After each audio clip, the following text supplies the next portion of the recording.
questions that are prepared, we also, this year, we fielded questions from across the state. So they're going to ask you questions for another student, and they'll identify the school and the student's name in the question. And so we're excited about that. Yeah, and we're going to put it up on YouTube. We're going to put it up on YouTube so that those kids, they'll watch this video probably Monday or Tuesday from across the state. I've heard of YouTube. So who's first? We'll start with Jackson right here. Okay, Jackson, what about your remember the microphone? They all introduce themselves. What did you do to make the story come to life in picture? What did I do to Make the story come to life in picture. Well, that's quite easy to answer. The story was already full of life when I read the manuscript, so it was very straightforward to just see quite Closer clearly. to the mic. It was very easy to see quite clearly what needed to be done. So basically, I just read the manuscript while drawing on a piece of paper with crayons, and just to sort of see what would come out. And then taking those original drawings, I just had some fun with it. So I made all the drawings very quickly, and it was quite difficult to remember how to not draw very well, to try and draw like I was Duncan. But I'll talk, are you guys in for the lunch? Yes. Yes? Okay, I'll talk a little bit more about that later on. Good. Okay, why don't you introduce yourself before you ask your question? My name is Alan. How old? Did you want to be an author when you were little? Oh, is that for me? Yes. Yeah, you know what? I realized I wanted to be an author, I think when I was about 6 years old, because my favorite toy was my action figures.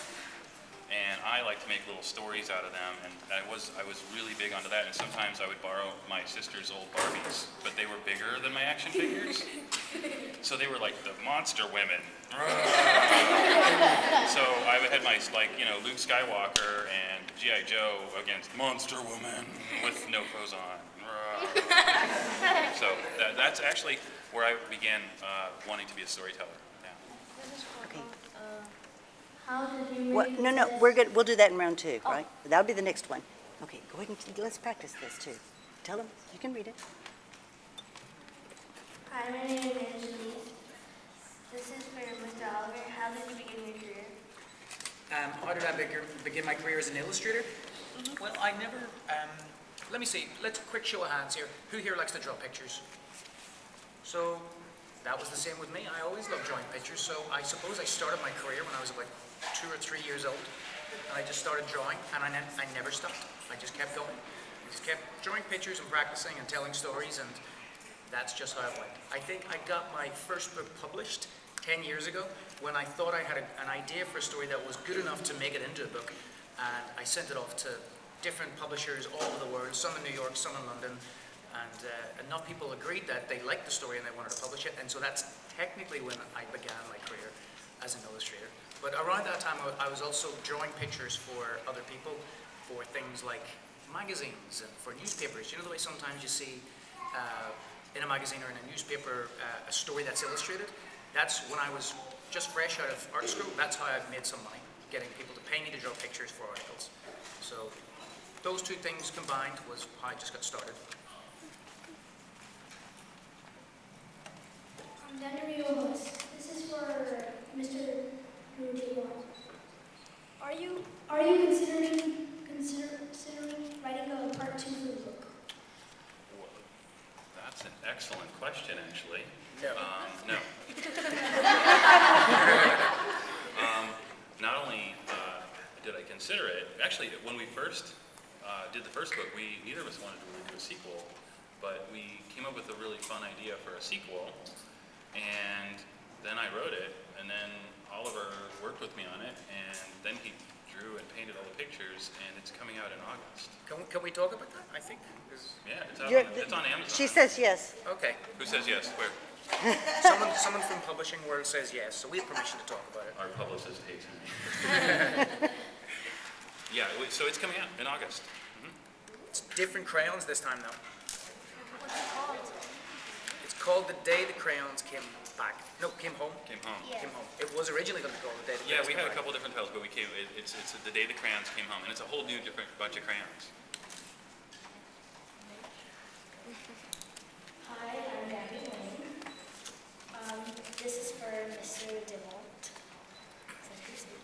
good, thank you. Yeah, you're better than most adults. I've been called Mr. Drywall.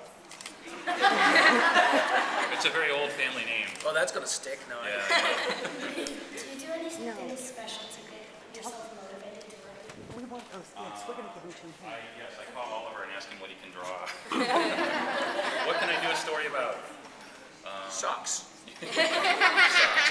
I have texted him pictures of socks. You know what? I have a 5-year-old, and he comes up with really great ideas, and I steal them all.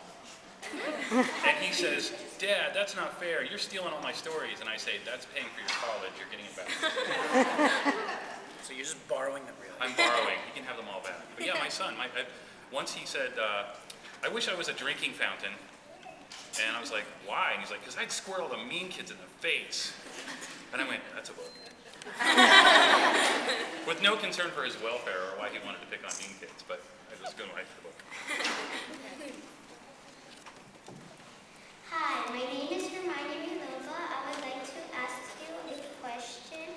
Drew Daywalt, what inspired you to write The Day the Crayons Quit?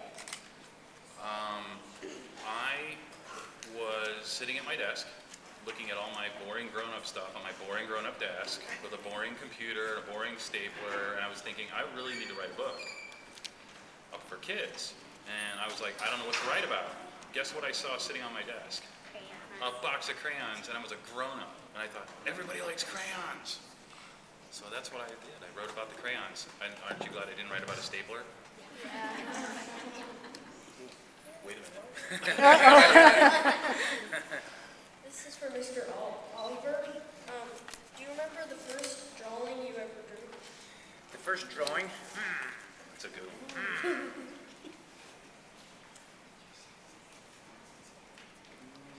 No.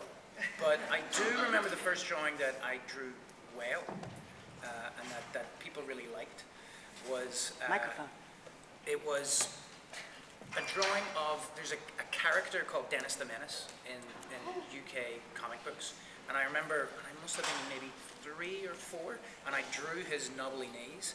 And I remember a friend of my mum's telling me that I had drawn really nice knees. Wow, that's true, they are nice.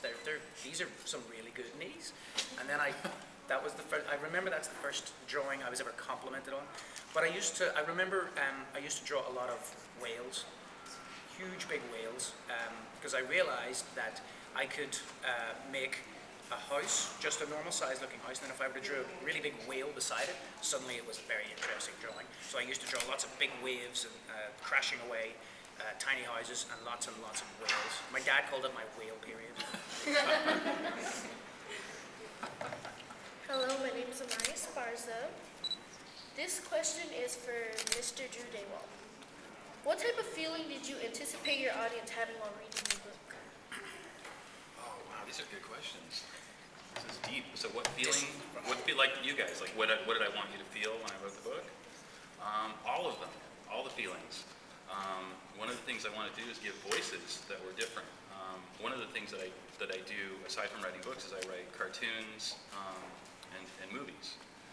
And I learned to write dialogue really well, dialogue is the part where the people are talking in the movie.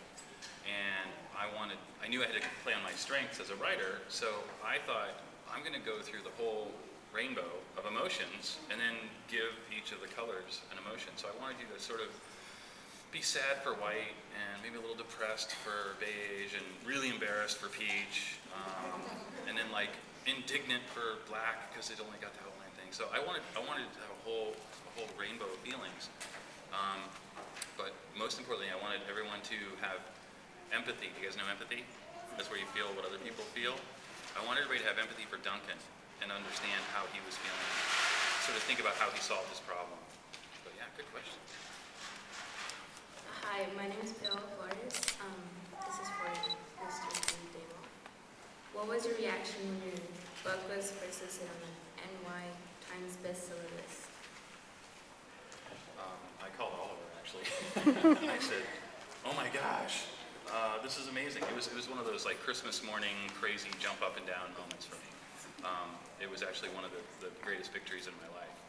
I remember calling Oliver and saying, "This is crazy," and he's like, This doesn't always happen. This is great. This, especially for somebody who had, for their first book, for their debut book, to jump up to the #1 in the New York Times bestseller and then stay there, it's remarkable.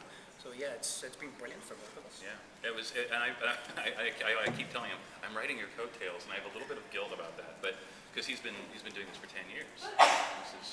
It's been very big for both of us, but it was totally Christmas morning, and I got a pony. I never got a pony for real, though, so if anybody wants to buy me a gift, I will take a pony.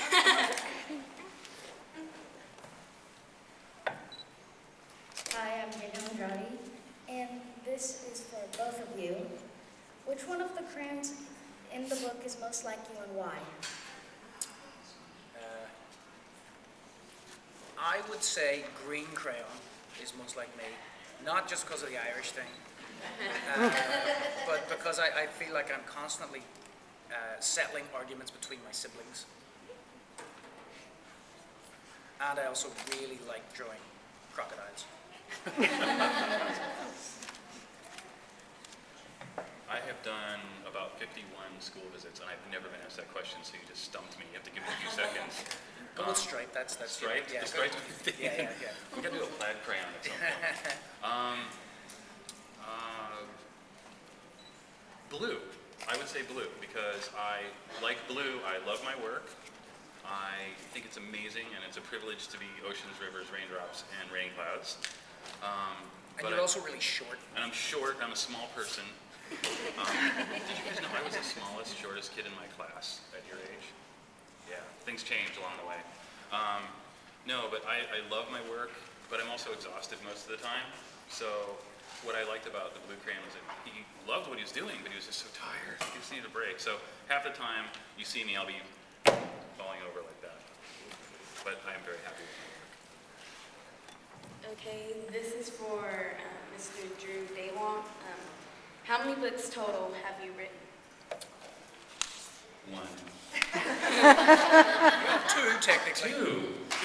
Another one comes out. I have probably 20 manuscripts on my computer waiting for the world and for you guys to see someday. But this was my first book. That was essentially the miracle of all of this. This is for both. How did you make the text and illustrations in the book that was so much like the kids narrating the drawings? Did you look at the kids' examples of using opposite head or some other strategy? Which question is it? Yeah, I'm reading that. You spoke into the mic so well, I couldn't hear it, but I know everybody else probably could. Which one is it? Oh, how did you make the text and illustrations in this book look so much like a kid's handwriting? It's because I have the mental age of a 4-year-old. My handwriting really looks like that, believe it or not. But to draw, because sometimes when I draw, the drawings are so good that it's difficult to tell which thing is the drawing and which thing is the actual thing. So that's how good they are. So I had to remember how to unlearn how to draw and draw like a how old would you say Duncan is? I think he's around 8 or 9, maybe. Okay, Yeah. I was going with 6. So Okay, it shows there you you go. what I know. I'm an 8-year-old, so it was, Yeah. And so I had some of my my very young short friends make some drawings and try to remember what it was like. And also I use my left hand a little bit in places. One of the interesting things about this is when I wrote the book, I didn't realize that some poor person was going to have to handwrite it all out. And we did break the ceiling on the word count for picture books with this. It's 1,000 words, which is really, it's War and Peace for kids, is what it is. Yeah, which I didn't realize until I went to bookshop for the first time to start reading it out. I was like, wow, this is long. We're still here. So since we did 1,000 words on that one, to give Oliver a break on book 2, it's 1,200 words. Is there really more? Yeah, I'm sorry. He said, can you make it a little shorter? And I didn't. Well, I think we can talk about the second one. This time they're on postcards, so crayons that are lost and sending postcards back. But I'm not sure when the last time you saw a postcard. A postcard is smaller than a letter, so of course Drew writes more words to fit on the smaller postcards, which was a technical challenge to try and write really small in crayon on a postcard. But we got there. Yeah, you're welcome.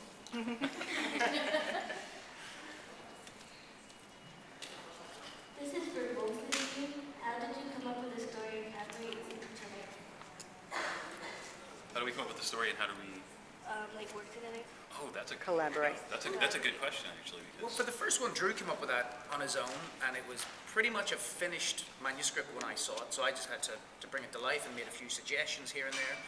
And then for the second one, I feel like we collaborated a little bit more. yeah, Because we both had grown so accustomed to this world of crayons that, and there was so much that could happen, and there's only so many pages in a book, we had to figure out what was the best way. So we actually got together in my studio and talked about what the crayons would say and what you would see.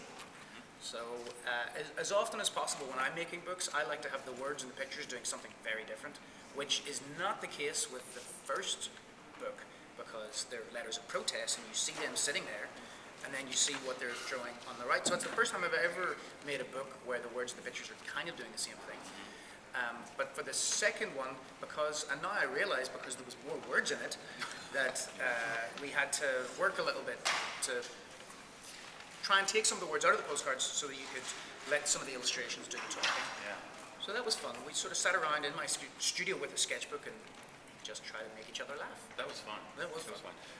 One of the things have you guys ever played Marco Polo in the pool? Marco Polo. Yeah. Well, one of the interesting things about writing text for picture books, as just the writer who doesn't draw the pictures, is your manuscript has to sort of, because the story has to be told in half by the pictures, more often. So it's almost like Marco Polo. It's like text, picture, text, picture. But when you're writing a manuscript before you have an illustrator, it's like Marco, Marco, Marco, Marco, Marco. I sure hope somebody has a polo for all these because I don't know how they're going to finish it. And that's how book one worked. And the other one, we were actually in the same pool yelling Marco Polo. Lovely analogy. Thank you. I like that one. I've never played that game, but I feel like I know the rules. But you can play now. Okay. They have a pool here, I think. Okay. That's what we'll be doing this afternoon. Yes. Cooper, a fifth grader at St. Anthony Catholic School in San Antonio, wants to know, Dear Mr. Daywalt, if you could write a story about war with crayons versus food, would you? Wow. No, he's already thought of that. He ain't right about that. I would never write that book. So crayons versus food, and it's a war. Wow, that'd be messy. In fourth grade, we had a crayon war during indoor recess, and it marked up the walls like a giant rainbow threw up on everything. And the teacher came back in the room, and she was ready to kill us all. That's my only experience with crayons and war. I think that'd be really messy. Would you use real food? Absolutely. Oh, there you go. I think that's our next book.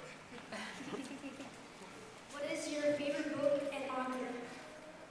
Me? One book that deeply affected me at your age was Matilda. Yeah, and if you're lucky enough to have a Miss Honey for a teacher, awesome. I had a couple Miss Trunchbulls. So I was really able to identify with Matilda and Roald Dahl, his work. And what Wait, let's go. Oh, it's still the same one? Yeah, it's still the same one. It's a three-part question. Okay, I'm so sorry. And what is your favorite flavor of pie? I can see the stream of consciousness here. Yes, these are all very well-connected questions. You do the pie one. I'll do the pie one. Okay, my favorite flavor of pie, definitely steak and kidney. Only kidding. Clearly it's apple pie. I can For There you dessert? go. Yeah. Okay. With ice cream? Yeah. A fifth grader from Windsor Harrington Elementary in Round Rock ISD wants to know, are you always busy writing books? And if so, do you ever get a fair time to think of ideas? And that's for you.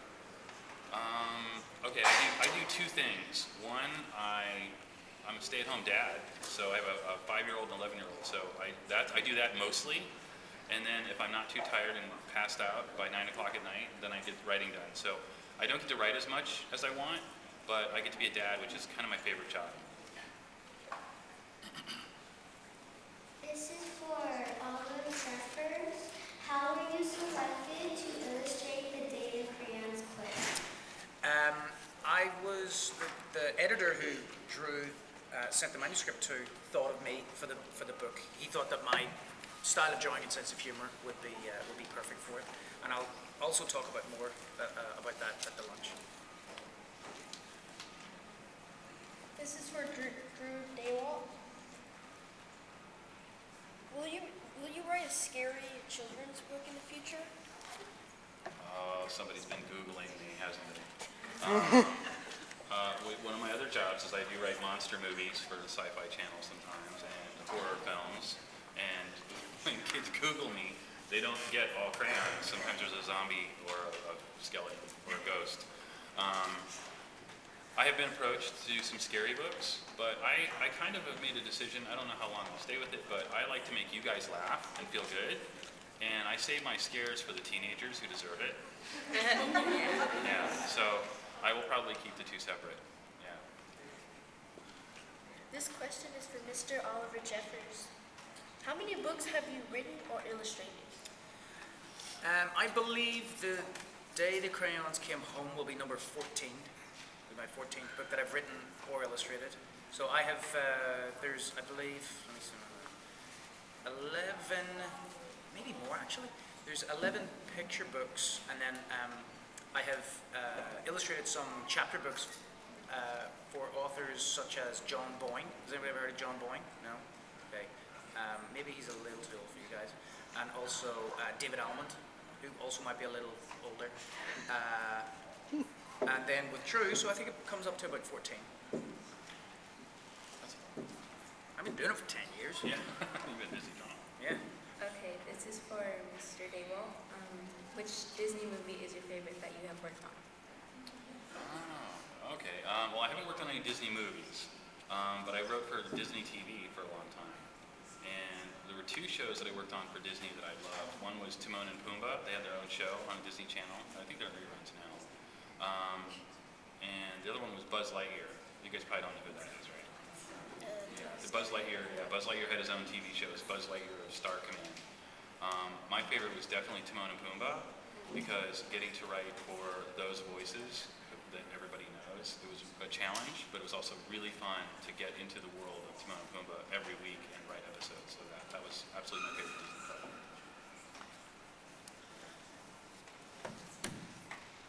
This is for Mr. Daywalt.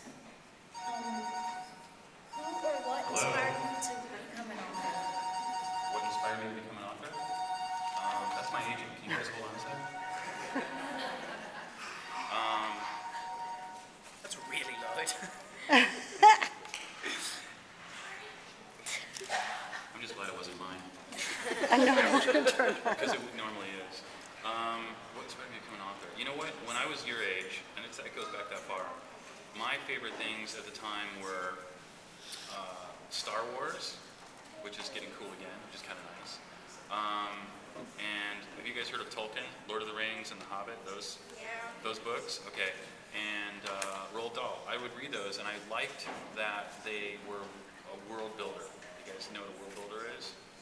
You know how if you close your eyes and you think of Dr. Seuss, you know immediately kind of like what the plants look like, what the buildings look like, who the characters are. They're all sort of swirly and goofy looking.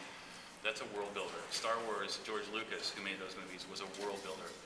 I didn't know what that was at your age, but I knew I wanted to do that. I wanted to make worlds that were more interesting than our real world, places that we could all escape to and then come back from. So I knew pretty early on that I wanted to build worlds, whether it was in movies and TV or books. I just wanted a place for kids to go to enjoy themselves. Well, okay, I think it's 10 o'clock, and so we've got a lot to do today. So I think